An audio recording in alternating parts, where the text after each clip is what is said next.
Howdy! Welcome to our third virtual talk for Campus Earth Month. My name is Daniela Perrier. I am the Sustainability Manager with the Office of Sustainability and Campus Enrichment. And our Earth Month talk series is put on by our amazing sustainability interns. These are all undergraduate students who have been working with our office since the start of the semester. They've developed each of these 4 talks that we've presented over the month of April on topics that they're curious about, undertaken, researched, and prepared a presentation to share what they've learned with you. Today, you'll be hearing from Bilal and Sophia. Bilal is a junior in political science, and Sophia is a freshman in political science. Their talk, Efficiency or Erosion, Impacts of Federal Job Cuts and Tools for Organizing, takes us beyond the headlines of the sweeping federal job cuts over the past few months.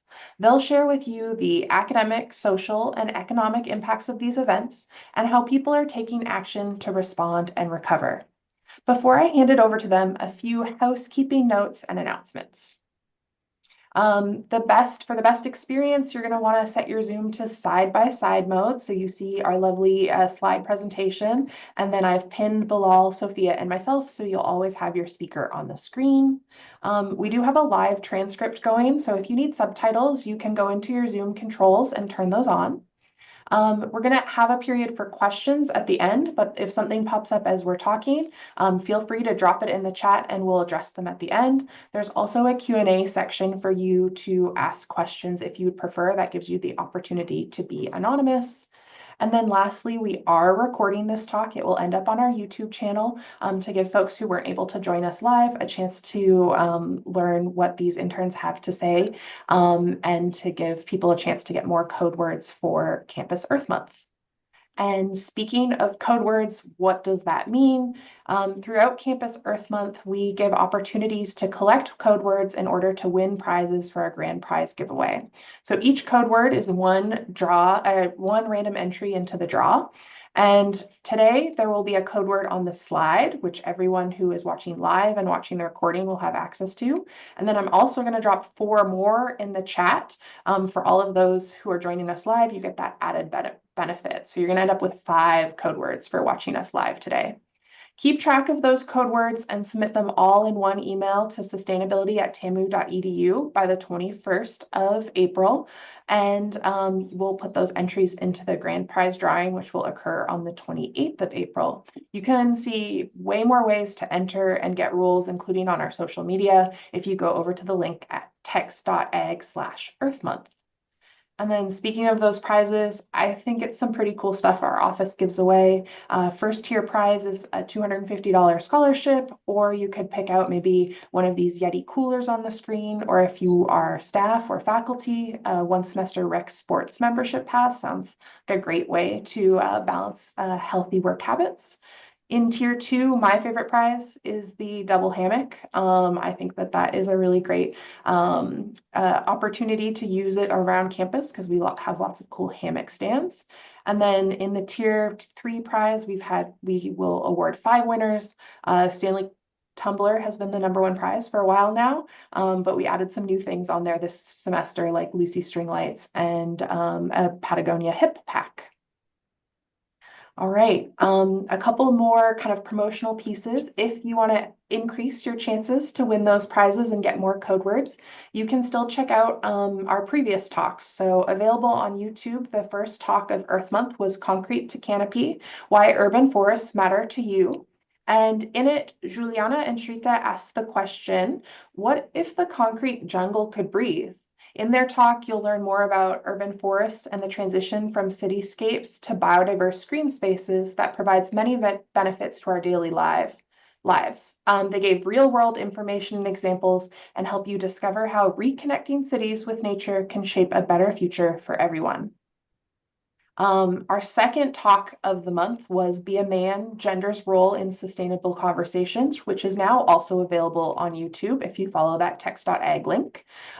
It delved into the distinct relationship between gender and sustainability and uncovered how societal norms shape environmental attitudes and behaviors. It shared historical influences to the role of hypermasculinity in climate change disagreement, and it helped us explore why environmentalism is often perceived as feminine and how this perspective creates a barrier to progress. By challenging these narratives and highlighting solution, their talk helped us reshape the way we think about sustainability and so that it can be approached to include everyone. And then if you want to join us live for our last talk of the series, it's happening on Friday, same time, same place, different Zoom link. Kushal and Rebecca will be presenting Demystifying AI and what it means for a sustainable future. AI seemingly gives you the answer to all of your questions. Would you like a recipe for dinner using only items in your pantry? Or would you like it to plan your activity plan for a weekend getaway in Austin? But have you ever thought about what goes inside the box? What are the impacts of your search? Can you join them as they break down the impacts of AI on the three pillars of sustainability: people, planet, and profit, and the role AI could play in creating a sustainable future? And then finally, our kind of culminating event of the month is Earth Day on April 16th, live in Rudder Plaza from 10 to 1. It's a chance to get to know these interns, come see their tabling activities. They've talked about they've prepared some really neat interactive kind of games or gamifying sustainability issues. And I heard if you join us at 11, you would get a picture with Reveille because Miss Rev is coming out. So join us for that next Wednesday, a week today. Okay, my very last announcement. If you heard any of these talks and you think, hey, I could do that, or I want to be able to do that, consider applying for our internship. Applications are open now till April 20th. All majors are welcome. If you're an undergraduate student, we'd love to see you apply. We have a phenomenal time in this program, and it is kind of one of my favorite things about my job, and I hope you'll consider joining and getting this wonderful experience. Okay, that's enough of me. I'm going to pass it off to Sophia and Bilal. Howdy, I'm Sophia, I'm Bilal. and this is our talk called Efficiency or Erosion: Impacts of Federal Job Cuts and Tools for Organizing. Our talk will traverse the economic, social, and academic impacts of these funding cuts and how grassroots organizations are combating these problems. So, we all know that a very popular headline recently has been Trump's federal funding freeze, among others, such as Trump slashes federal funding, Trump reportedly halts $175 million in funding, and many, many more. It's highly possible that you, your family, or someone you know was affected by this matter, and it's important to learn about it to become readily prepared. One man has a story that represents the stories of millions of others, and his name is Wayan Voda. For 20 years, Voda worked in the international aid sector at the United States Agency for International Development. On a fateful January 31st, he discovered that he would be affected directly by these federal job cuts because of a federal funding freeze. He made the most of his situation, but first let's cover who are the people impacted. Mr. Voda was one of the many federal workers impacted by the job cuts. So what does it mean to be a federal worker in America? Just how many people have been affected? Let's look at some data to tell us a little bit more about that. So as of last year, 2.2 or about 2.2 million Americans worked for the federal government. These are the 10 most common job titles for federal workers. And you can look just at the diversity of roles. There's nurses, administrators, IT managers, investigators. These aren't just bureaucrats shuffling papers. They're healthcare providers at VA hospitals, researchers developing new technology, people ensuring our food is safe to eat. And federal workers work across the country. Geographically speaking, most federal workers are concentrated in the DC area, but they do work in every state, with, of course, many right here in Texas. So let's take a closer look at one example of a federal agency, which is the Department of Veterans Affairs. This department provides lifelong healthcare services to eligible military veterans in the United States with 170 medical centers across the country. It officially became a cabinet level department when President Ronald Reagan signed the Department of Veteran Affairs Act of 1988. Over half of veterans in the United States are registered, enrolled, or use at least one VA benefit or service. And as of September 2024, the department had over 400,000 employees, with 26% of those being US veterans. Now, what do we know about the scope of the federal job cut so far? Well, according to a March 2025 CNN article, there have been at least 100,000 or 105,961 people, just like Wayon Vota from earlier, that have been fired from federal agencies so far. So the U.S. Department of Veteran Affairs has had the most employees fired with over 70,000 firings. And the Office of Community Planning and Development has lost the largest proportion of their workforce, with 83.3% of its workforce being fired. So of course, the first and most obvious concern you might be thinking about these job cuts is the hardship that it'll cause for the former federal employees. You know, nobody wants to wake up one day and find out that they've been fired, especially for reasons beyond your control. This issue is certainly one that's deserving of attention, but it's not the only concern raised by these federal job cuts. Because so many of these agencies, these federal agencies provide financial support to local governments and non-government organizations, the federal workforce reduction is bound to cause ripple effects in other sectors too. So let's start by talking about a field that we as students are familiar with, research. But before we do that, we'll give you the code word for our talk is uncertainty. So, in an academic sphere, especially in higher education like Texas A&M, research and development becomes much more emphasized, such as with our own Aggie Research Program. Federal defunding affects grants for research through other institutions like the NSF, the National Science Foundation, the NIH, National Institutes of Health, public institutions, and other related activities. In the field of research and development, we can define the benefits that come with federally funded research. Rent is defined as the tendency for R&D incorporated goods or services to be sold on the market at a price below their true value, which emphasizes the focus on pure teaching and learning. Knowledge spillover is defined as innovation that arises due to basic research opening fields of discovery. If we think back to Voda, he said that there are people who spend a decade or 20 years within the USAID or got a master's degree in international development, joined the Peace Corps, then joined USAID, and just never worked anywhere else. These people are crucial to the development of a company because they're the ones who are more likely to create higher value goods and services. Some other noted benefits of greater business research and development are greater business research and development, greater productivity, more employment, and increased competitiveness.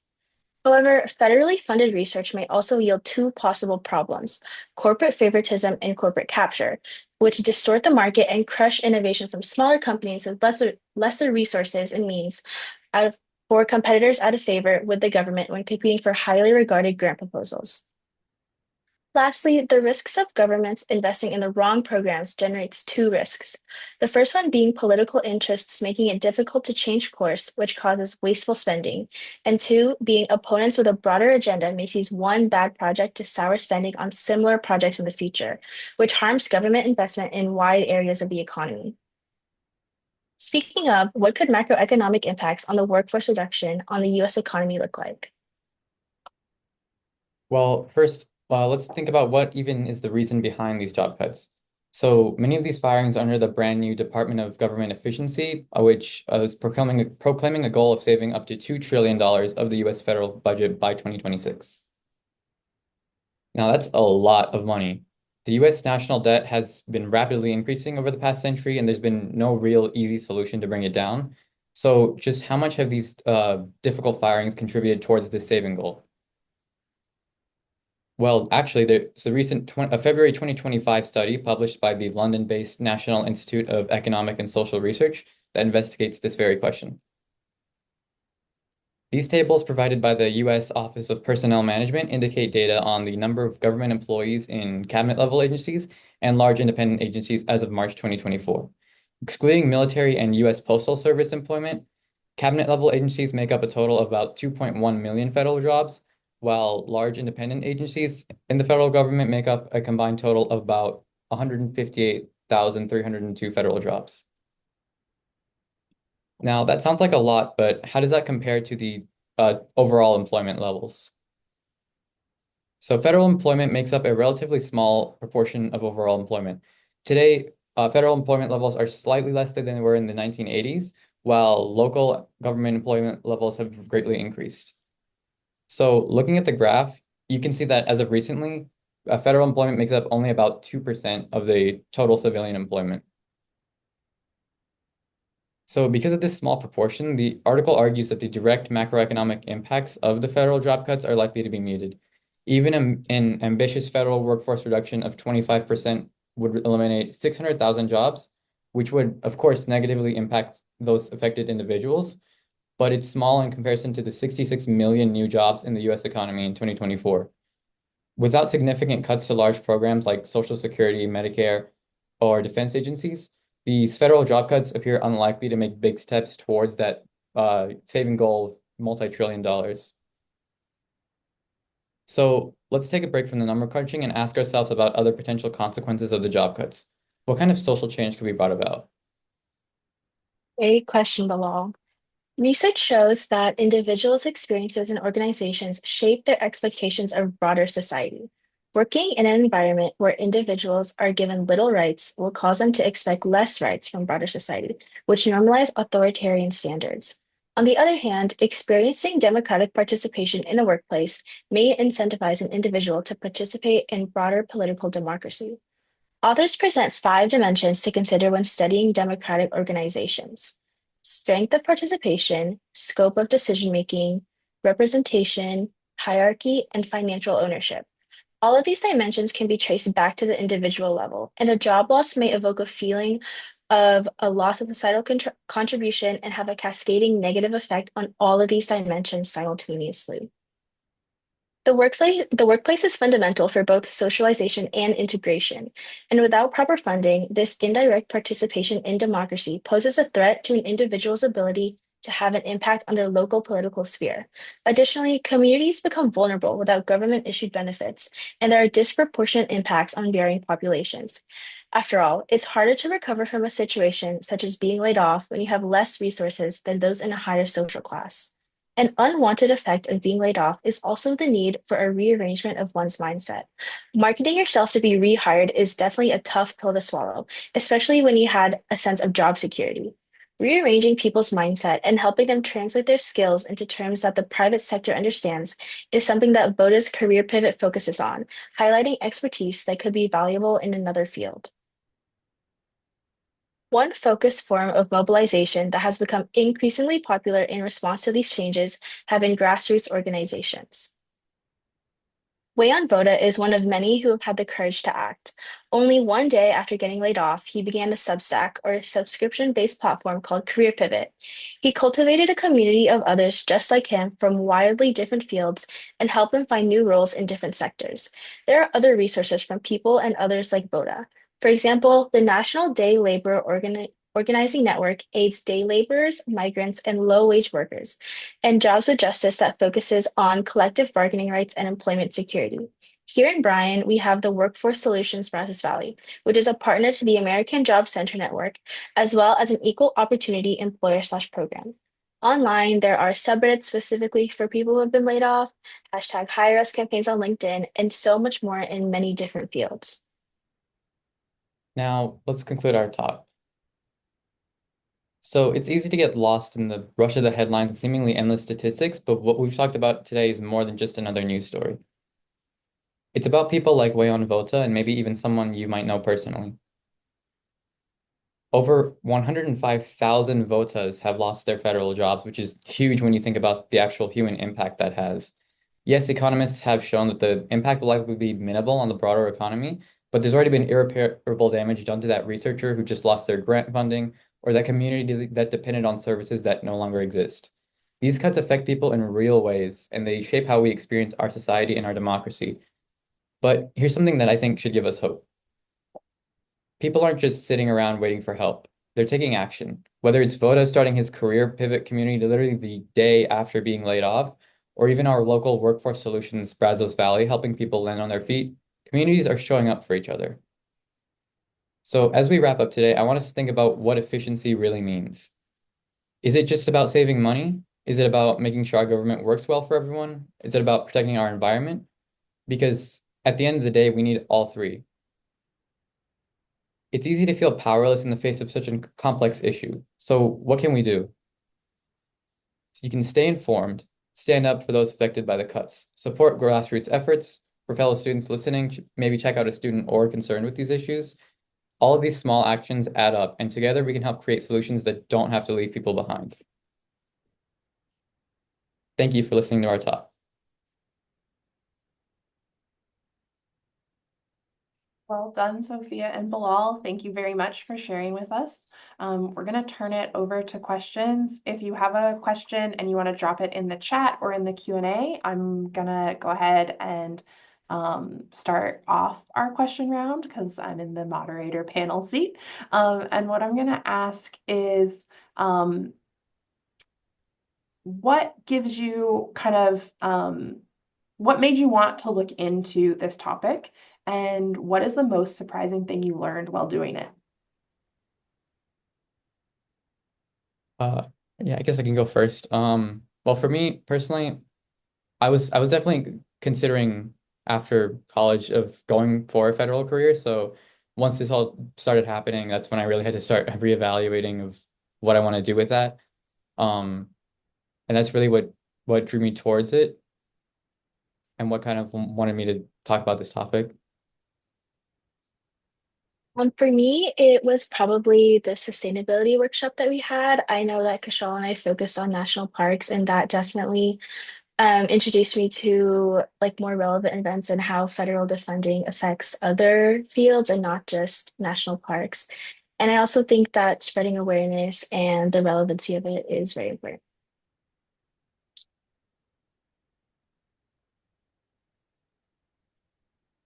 Any other questions for Bilal and Sophia? I am dropping our event code words in the chat. So that has all 5, including the one you saw on the screen earlier. And let me just open up the Q&A here and make sure I'm not missing something.